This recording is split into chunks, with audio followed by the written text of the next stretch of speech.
नमस्कार, मैं धर्मवीर कोलकाता से। Welcome friends to Pandit invest YouTube channel Pandit invest में आपका स्वागत है। मैं धर्मवीर कोलकाता से। आज हम बात करेंगे निफ्टी और बैंक निफ्टी की और कुछ सिलेक्टिव स्टॉक के बारे में। रिमेनिंग जो फोर्टनाइट 15 डेज रिमेनिंग इस साल का अंतिम मंथ है, इसके बारे में चर्चा करेंगे निफ्टी और बैंक निफ्टी की।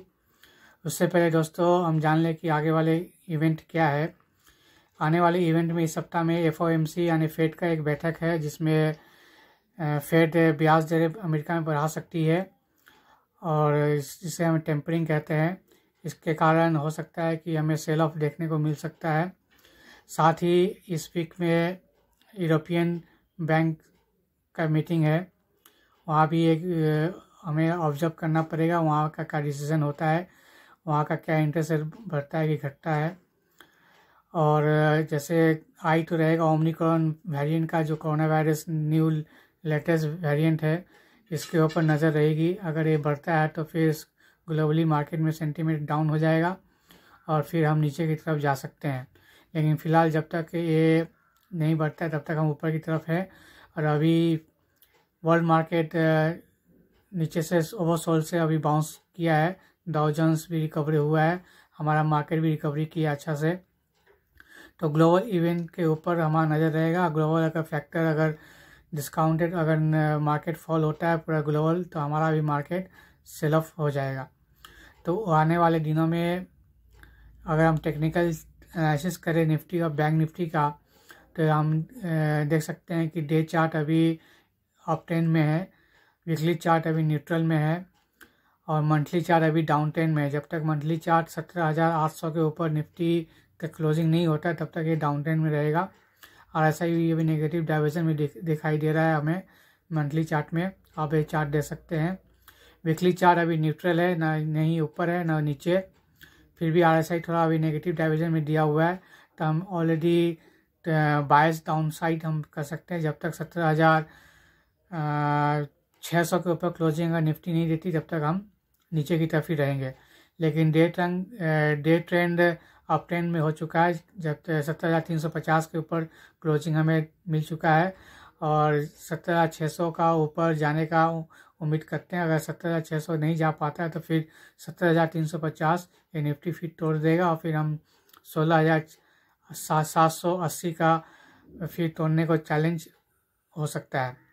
तो नीचे अगर 17,350 टूटा तो 16,700 से लेकर 16,500 का टारगेट नीचे निफ्टी की तरफ रहेगा।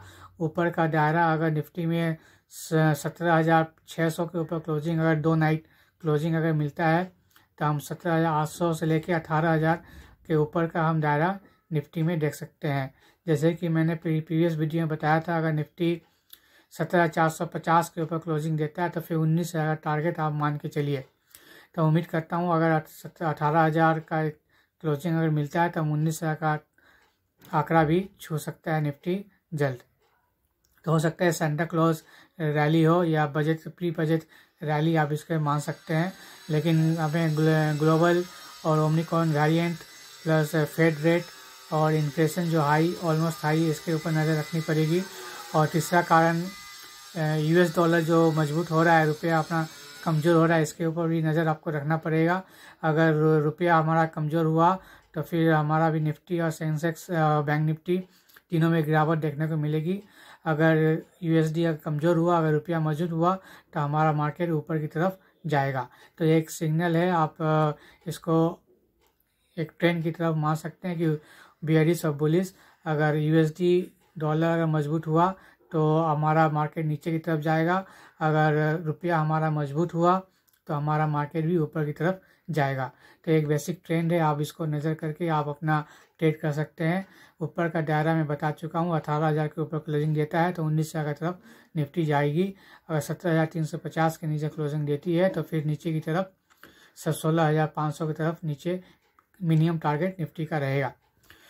और रहा बात बैंक निफ्टी का, बैंक निफ्टी का चार्ट भी जब तक 38,000 के ऊपर क्लोजिंग नहीं देता है, सेल ऑन राइज का रैली रहेगा। और 37,000 से लेकर 38,000 न्यूट्रल जोन रहेगा बैंक निफ्टी के लिए। 37,000 के नीचे अगर बैंक निफ्टी क्लोजिंग देता है 2 नाइट तो फिर 36,000 से लेके 32,000 का टारगेट नीचे की तरफ रहेगा, जैसा मैंने पिछले वीडियो में बता चुका हूँ। तो अगर अभी 37,200 के लगभग क्लोजिंग है बैंक निफ्टी का। कल के लिए अगर 37,400 के ऊपर ट्रेड करता है बैंक निफ्टी, तो हम 37,700 से लेके 38,000 का दायरा हम बैंक निफ्टी में इस सप्ताह में दे सकते हैं। अगर 38,000 के ऊपर क्लोजिंग देता है तो हमारा वीकली ट्रेंड अप हो जाएगा और मंथली ट्रेंड भी शायद न्यूट्रल हो जाएगा। तो फिर हम 40,000 का दायरा हम बैंक निफ्टी में देख पाएंगे, लेकिन शर्त है कि 38,000 के ऊपर बैंक निफ्टी को क्लोजिंग होना चाहिए। नीचे की तरफ 36,800 के नीचे क्लोजिंग अगर देता है इस सप्ताह में, तो फिर हम 36,000 से लेके 32,000 का दायरा हम बैंक निफ्टी के लिए खुल जाएगा। तो दोनों दायरा मैं दे चुका हूँ, ये बियरिश लेवल और बुलिश लेवल, इस रेंज में आपको ट्रेड करना है। रहा बात इसी बेसिस में आप बैंक निफ्टी फ्यूचर और निफ्टी फ्यूचर ट्रेड कर सकते हैं, और इसी लेवल के ऊपर आप ऑप्शन बाइंग में आप कॉल या पुट ट्रेड कर सकते हैं। ये रहा आपका निफ्टी और बैंक निफ्टी के लेवल्स इस सप्ताह के लिए और आने वाले एक्सपायरी, दिसंबर का एक्सपायरी के लिए। जैसा कि मैं टेलीग्राम में एक ओपिनियन पोल रखा था कि इस निफ्टी का क्या एक्सपायरी हो सकता है, तो आप भी इसमें भाग सकते हैं। Telegram channel Pandit invest join कीजिए, फ्री चैनल है, और इसमें आप कुछ सिलेक्टिव स्टॉक, जैसे लास्ट में वीक मैंने 2 सप्ताह पहले मैंने 1 महीना पहले मैं टानला का टिप्स दिया था, रिकमेंड किया था टानला। उस समय 1220 रुपया का भाव था टानला सॉल्यूशन प्लेटफॉर्म का। अभी ये 1900 के ऊपर चला गया है, हमने प्रॉफिट बुक कर चुका हूँ।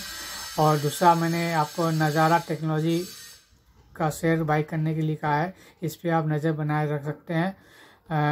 अभी 2300 कुछ रुपया का भाव है, अब 2100 का क्लोजिंग स्टॉप में आप इसमें बने रह सकते हैं। टारगेट 3000 का रहेगा नज़ारा टेक्नोलॉजी में।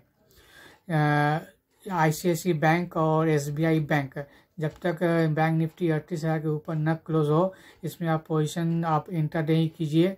पोजिशनल 38,000 बैंक निफ्टी के ऊपर क्लोजिंग देता है, तब ICICI बैंक का टारगेट 800 रुपया और स्टेट बैंक का टारगेट 550 रुपया मिनिमम टारगेट ये अचीव हो सकता है आने वाले कुछ दिनों में, जिस पे आप नज़र बना रख सकते हैं। शर्त है कि 38,000 बैंक निफ्टी के ऊपर 2 नाइट क्लोजिंग होना चाहिए। तो ये रहा आपका निफ्टी, बैंक निफ्टी या कुछ सिलेक्टिव स्टॉक का। नेल्को टाटा ग्रुप की कंपनी है, नीचे आने पे और ख़रीदारी करें। पिछले वीडियो में भी कुछ बताया था मैंने इसका लेवल, तो इसके ऊपर नज़र रख सकते हैं। और नया स्टॉक इस महीने के लिए है जिसे हम कहेंगे जैकपॉट स्टॉक और वोडाफोन आइडिया, जो बहुत ही अच्छा लग रहा है चार्ट में, और आने वाले दिनों में और भी बुलिश टारगेट बन सकता है। वैसे मैंने अपने पेज सब्सक्राइबर को 18 रुपया का टारगेट बता चुका हूँ। अगर 18 के ऊपर क्लोजिंग अगर देता है वोडाफोन आइडिया, तो फिर यहाँ से हम 24 से लेकर 30 रुपया का टारगेट आने वाले कुछ महीनों में हम वोडाफोन आइडिया का टारगेट दे सकते हैं। स्टॉप आपका क्लोजिंग रहेगा 13 rupees on closing stock basis पे। तो ये मंथली पोजिशनल कॉल रहेगा वोडाफोन आइडिया 2-3 महीना के व्यू के लिए। इसमें आप पोजिशन बना सकते हैं। स्टॉप रहेगा आपको 13 रुपया और टारगेट रहेगा 30 रुपया आने वाले 2 से 3 महीने के लिए। तो आशा करता हूँ आपका दिन प्रॉफिटेबल हो आने वाले सप्ताह में और इस महीने में। दोस्त, अगर नए व्यूवर्स जो देख रहे हैं, kindly like this YouTube channel and subscribe so that you can get all the bell notifications in your email box. Kindly also join our Telegram channel Pandit Invest, and also we are provide option trading calls in buying in Nifty and bank option calls. If you are interested to do trade with us, then you can join me at ping me on WhatsApp number given below. So thank you for watching it. Jai Hind.